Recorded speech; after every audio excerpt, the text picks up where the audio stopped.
Incense. Oh, I'm one more. Okay, so the LG C5 OLED has finally been available up here in Canada, and I've been lucky enough to be using this as my main display over the last week and a bit, and I can easily say it's been pretty awesome. If you've seen any of my recent videos, you already know that my whole thing as of late has simply been to watch more shows, watch more movies, relax, play games and all that. And so far I've been lucky enough to enjoy using this for all of that, especially with the larger display. And I'm sort of also gearing up to sort of review the Nintendo Switch 2, which I think comes out next week. So as wacky as it sounds, the best thing for myself right now at least has been to throw on a beautiful record, whatever it might be, get some damn good coffee like I have right here, and throw down some games on this TV. And overall, it's been a really good experience. So yeah, today I want to talk about everything I love about this thing. I will just tell you off the bat, there's not much I hate about it.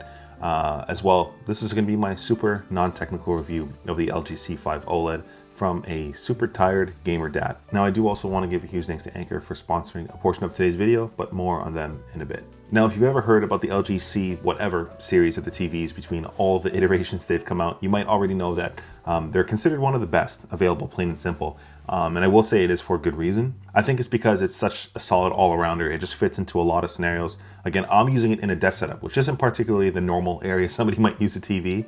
But even in someone's game room, living room, bedroom, it doesn't matter where you're using it. It does a darn good job. So I really do dig this display. Now, as for what makes this TV a little bit more special, it's going to be a mix of things. I think it just comes down to it being sort of a jack of all trades sort of scenario. But I will say the first thing, of course, is the fact that it's an OLED display, which is personally my favorite display technology, which I will touch on that. To sum it up, if I'm completely honest, is that this just has a good feature set for media lovers, console gamers. Not to mention it's still a smart TV, of course, for all the apps you might ever want. But more recently, with the release of last year's C4 and this year's LG C5 OLED, is that it is better geared towards PC gaming than before. Now with that, since I've used this for a bit now, I figured I could sort of take you through what I have connected to this TV in the first place, which is pretty much everything in my desk setup naturally, which honestly really sort of showcases why it's so incredibly capable, which is awesome. Now I am using this as a monitor, but this also goes for anybody who wants to use it as a TV. For this TV in my entire desk setup, I have also received pretty much the perfect companion that fits seamlessly into my desk, which is the Anker Prime 250 watt charging station. And I do want to give a thanks to Anker for sponsoring this portion of today's video. Now this thing has been an incredible addition to my desk setup, mainly because it's an incredible all-in-one charging station for pretty much everything I would need in my desk setup at all. Now, while I'm no role model for any sort of cable management, this does replace at least 4 bricks I had plugged into my power bar beneath my desk. So that is cleaned up quite a bit, luckily, with this charging station. But between everything on my desk, you know, I have my dumb phone. I sometimes are playing around with my iPhones. I've got this battery powered lamp. I've got my cameras. I've got my peripherals. There's a lot of things in this desk setup, of course, and this charging station handles all of it, which is awesome. Now there is a healthy mix of ports on here, a total of 6. There's going to be 4 Type-C ports as well as 2 USB Type-A ports. And I'll leave the wattages here up on screen if you do want to see what they have. But to take you through them, the main Type-C port is 140 watts, which is actually kind of bonkers. That's enough power to sort of charge a 16-inch MacBook Pro to 50% in like 25 minutes, which is actually kind of crazy. All the other Type-C ports, so the 3 other Type-C ports will go up to 100 watts, which is also incredibly quick. Apart from that, of course, there's the 2 USB Type-A ports you do have on the side, and those will go up to 22.5 watts each. And overall, say you're charging 6 things total all at once, you'll have a total output of 250 watts, which is pretty crazy in terms of a one single charger. So yeah, this little power station charges everything in my desk setup all at once if I need it to. A little bonus on the side is that there is this tiny rotary knob, which does allow you to change which port you want to prioritize. If you do have a bunch of things charging at once, you can prioritize one of them, or you can let the Anker Prime do its thing. It will automatically distribute the power to whatever needs it most using its smart charging technology. So there is some flexibility and smartness to this charging station, which is pretty awesome. For myself, whether that's going to be gaming, working on any sort of creative project, charging my work laptop, iPads, all the fun stuff, I have a solid mix of gear and rotation at any given time, and this does help charge and keep everything up to power. If you do want to check out the Anker Prime 250 watt charger, I will have a link down below in the video description. Be sure to click the link down below if you do want to learn more about it. Thanks again to Anker for sponsoring a portion of today's video. Now, getting back into my actual desk setup and the C5 and everything that's connected to it, of course, I want to talk about what makes this viable whatsoever in this desk setup at all, and that's the fact that this comes in a 42-inch option. 42 inches for a TV isn't particularly common, and I think there's only 2 companies that do it right now. And that's going to be LG, and I think Sony is the other company that actually does it. And yeah, 42 inches might be big for a lot of people in terms of monitor usage, so it all depends on who you are, but that screen estate is definitely going to be pretty awesome depending on what you're doing. Now, for reference on what I'm coming from, I was previously using LG's 32-inch 4K 240 Hz OLED, which is probably my favorite monitor of all time. And yeah, there's definitely going to be some downsides. In this case, I'm losing, 96 or 98 FPS going from 240 to 144 on this guy. But the screen estate there is a massive change, and I personally haven't particularly been playing a lot of first-person shooters as of late, so the loss in FPS isn't the biggest thing for myself particularly. Now, when it comes down to the 42 and the 48-inch model, there are going to be some small differences compared to the larger versions, like the 55-inch and above. The first thing is going to be the stand itself. On the 42 and 40-inch model, you do have these two little feet instead of the center-mounted stand. I actually prefer these two little feet because it allows you to put things underneath, like the laptop, keyboard, whatever the case may be. You can put stuff underneath the TV, whereas it's not particularly possible, as easily at least, with the center-mounted stand. Apart from that, of course, the 42 and 48-inch model do have an audio jack, which is going to be good for any sort of headphones, or if you do have a set of speakers, which is pretty good. But the third thing is probably the biggest difference between the smaller versions and the 55-inch and above, is that the larger versions do have a feature called brightness booster. So they are technically going to get brighter than the 42 and the 48-inch model. That said, having used this as much as I have, I don't think it needs to be brighter than it is now. And that is one of the primary differences between the C5 and the C4 in the earlier versions, is that the C5 is already incredibly bright. So I don't have much to complain about in terms of brightness. Now, for reference, I mentioned this is a very non-technical review, meaning I'm just a tired-ass dad who loves the game, loves to watch movies, and all the fun stuff in between. So that means I'm not calibrating my displays. I'm not measuring peak nit brightnesses and all that fun stuff. I'll just go based off of whatever the spec sheet says, and I'm happy with it. So for myself, this has been an incredible display in terms of brightness. With that, I'm super happy with it, and the overall HDR experience has been incredible when watching any sort of content, and I have zero complaints for the image. Now, with this C5 OLED, as for what's in my actual desk setup, it is sitting on top of this desk shelf. It might be too tall for some people, but if you ever wondered what a C5 OLED television would look like on top of a desk shelf, I will have a clip here, of course. And for myself, I just love the aesthetic of a desk shelf, and this works incredibly well. With that, in terms of the ports on this TV, you have 4 HDMI 2.1 ports, which is probably my favorite thing about it on the port side of things. Of course, you have that audio jack I mentioned, which is available on the 42 and the 48-inch models. There are 3 USB Type A's for any sort of external drives or anything you might want to connect to it. There's an optical out as well as an IR blaster if you need that for any reason. But yeah, there's a healthy mix of ports on this TV, so it does a pretty good job for the port side of things. As for what I have connected to each of those ports, right now I have my PlayStation 5 Pro, which is one of my favorite systems of all time, the Xbox Series X, of course.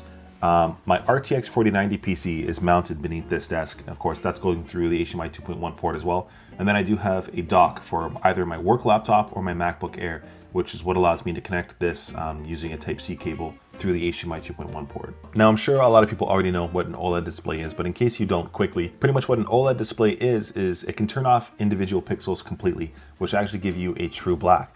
Now, if you compare that to something like an LED or an LCD or whatever, those displays, while they can sort of dim their pixels, they're not turning off the pixels. So those pixels sort of look like an insanely dark gray versus an actual black you might have something like this. So when you have something like an LCD or an OLED side by side, you'll notice the insane contrast differences in the image, as well as the punchiness of the colors over like something that's black. So that's where the benefit of an OLED comes in, and that's why it's so popular currently. So naturally with that, between light and dark scenes, OLEDs are absolutely going to be incredible. And that's why I love this technology particularly. So pairing that with the 144 Hz refresh rate on this display that I mentioned before, it really is a incredible mix of gaming or media experience. Now, separately from that, one of the standout features I do want to mention about this display is that it does have a glossy finish, which some people really absolutely want on their displays without question. Some people don't like matte finish or anti-glare finishes on their TVs or monitors because it might take away from the image a little bit.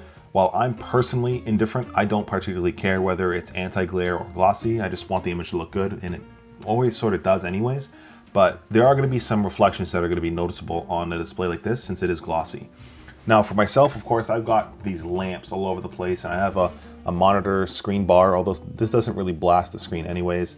I've got all these lights in my area, so I need to turn those off sometimes depending on what I'm getting into on this TV.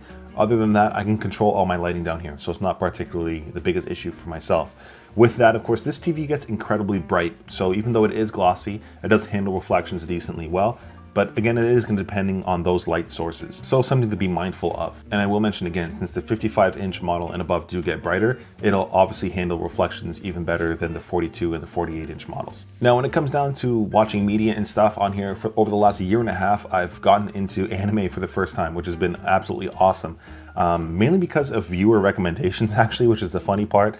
I only ever really watched Dragon Ball Z as a kid growing up, or Digimon, if those even count really as animes, but I've been really enjoying One Punch Man. I finished that. Awesome. Solo Leveling was incredible. Demon Slayer was bonkers.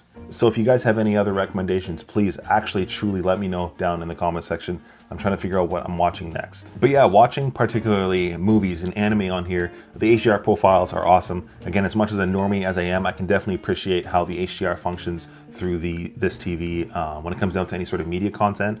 Again, this does support HDR10 as well as Dolby Vision. I know a lot of people love Dolby Vision on their displays. Not to mention, you can always calibrate and change all those profiles to match your specific preferences. One of the things that was surprising though, with my systems here, is I recently got back into physical media and I simply forgot how good physical media looks. Trust me, if you're watching this, maybe hit up your local library because they're like pretty much Blockbuster now. I didn't even know this until like a year ago. They have Blu-rays and video games. So I threw a Blu-ray in here for my daughter and it looks absolutely insane. So yeah, as somebody who collects vinyl records, I should have seen this coming, but physical media through something like this on the TV like this looks absolutely insane. So yeah, whether it be, you know, watching a movie or a show and throwing down some games after a long day, it's pretty much my favorite thing to do on here, and this TV has held up incredibly for any and all of it. Now, separately from media, of course, I did talk about myself as a gamer, and I love gaming. It's pretty much my favorite thing to do, of course, and that's going to be a healthy mix of both console and PC gaming.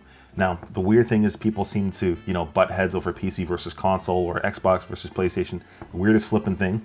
Gaming is just gaming. So whatever it is, I'm going to have a good time with it. I'm super stoked for the Nintendo Switch next week, which apparently has a solid 4K support. So I'm looking forward to testing it on this display.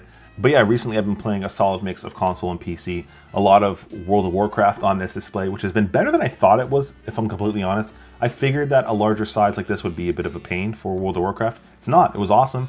FPS games. I tried Overwatch for the first time in like 9 months. Man, that game's changed quite a bit. Really good time. Of course, there's Marvel Rivals and all that stuff. But PC gaming on here has been quite a bit better than I anticipated, mainly because of the 144 Hertz. Now, again, coming from the older models of the C-Series TVs, those would cap at 120 Hertz. So it might not seem like the biggest jump going to 144 Hertz for PC gamers, but it does definitely add to the fluidity of games you're playing. Particularly, it's going to be in those higher paced games like FPS shooters and all that fun stuff. Not to mention, this does have a 0.1 millisecond response time, if that's even perceptible, or if that's actually the response time. I'm not an anime protagonist, so I'm not particularly going to notice something like that. So I will say PC gaming on here has been an incredible time for both things like World of Warcraft, so MMOs, first-person shooters, Marvel Rivals, Overwatch, all the fun stuff. And easy to say, the more cinematic titles that are slower paced are probably going to shine the most on this, where you can sort of soak in the 4K fidelity of your games, and it's going to look pretty good. And yeah, it's going to perform well overall. But yeah, fun fact, the reason why I even know about the whole LG C series of TVs, I think it was the C1 or the C2, was because console gaming. I got back into console gaming with the latest generation of the Xbox Series S and X and the PlayStation 5 when those came out in 2020 or 2021, whenever that was. I wanted to find a good TV that would go well with the feature set of these game consoles, and the C series was the most recommended. And even up to today, I can see why it's as popular as it is. Now, with either my Xbox or my PlayStation, love them both. Through the HDMI 2.1 ports on this TV, they're both going to have support for variable refresh rate, as well as auto low latency mode, which were previously features only available on PC. So that's why I really love console where it is now. It is super smooth. That said, of course, these two consoles are going to cap at 120 Hertz because that's as high as they go, but it still looks awesome on this display, especially in the 4K image. Again, I don't know if it's upscaled, downscaled, whatever scaled. It looks good to me, again, as a normie, and I have no complaints about how either of these systems perform on this TV. Despite having a PC, I will say I've been enjoying a lot of Marvel Rivals on my PlayStation 5. I don't know why. I think it's particularly the DualSense features I just love, but on this TV, it's been awesome. Judge me all you want. I'm a Squirrel Girl main, and it seems to be the only way I can actually win a match nowadays. So yeah, if you get clapped by a Squirrel Girl, it's probably me. Other than that, if I'm playing any sort of Call of Duty on my Xbox or whatever else, I'm typically going to be getting destroyed by these 12-year-olds who have more time than I do. And I think I can fully accept I'm past my prime now, being in my 30s. These kids, man, there is no competing with these kids in Call of Duty or Fortnite, those games, man. Anyways, to sum up the gaming experience, it's going to be great on any system that you're plugging into this thing. I will give a shout out to the HDR performance on either of these consoles. I don't know what it is about the consoles versus PC. The HDR always looks so much better on either my Xbox or PlayStation. And this TV, I don't know if the TV's doing heavy lifting or if it's a console thing. If anybody knows how to make HDR look better on Windows, let me know, because it does not compete to my consoles. But yeah, overall, the gaming experience between console, PC, whatever the case may be, has been absolutely awesome on this TV. Now, of course, I've talked about the media and the gaming on this TV, which has been absolutely exemplary. But there are some other features of here that sort of lean into both the gaming and the media and all that. But this TV has a set of flipping speakers, which isn't particularly something common in a lot of monitors. And while they are getting a lot better in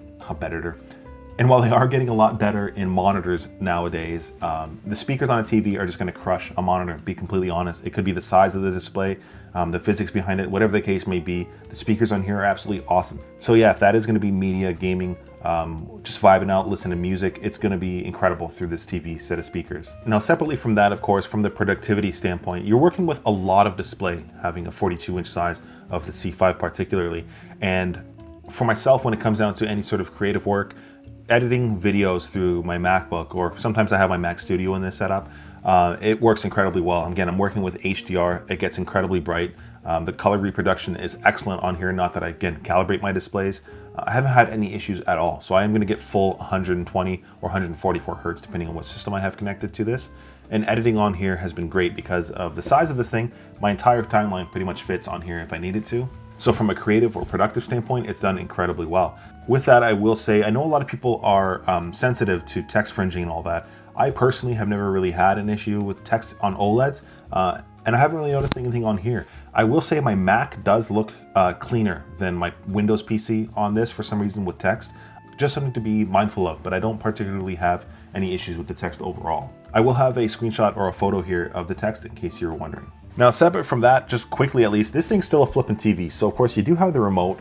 I don't know why they took away the source button. There's no input button on this remote, and that really ticks me off. I don't know why, but you have all the, the little shortcuts at the bottom. You have the magic wand if you want to be Voldemort to your TV.